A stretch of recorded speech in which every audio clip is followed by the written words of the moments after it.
নেপালী চাটনি তৈয়াৰ কৰা হৈ আছে। আলু, তিল, চিলি ফ্লেক্স, নিম্বু, পিঁয়াজ আৰু এইফালে দিয়া হৈছে তেল। মিঠাতেলটো এনে দিয়া নাযায়, গৰম কৰি। আৰু জ্বলাটো আপোনালোকে কিমান কৰি খায় সেইটো অনুসাৰে দিব লাগিব। এয়া মিক্স কৰা হৈছে নেপালী চাটনি দেই। মটৰ দিও বনা যায়, কিন্তু মই আলু দি বনাইছোঁ, মটৰটো দিয়া নাই।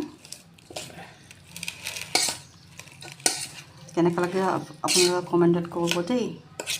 আৰু আপোনালোকে ঘৰত বনাই খাব পাৰে না কৰি, অতি সহজ বনাব জানিলে। ৰেডি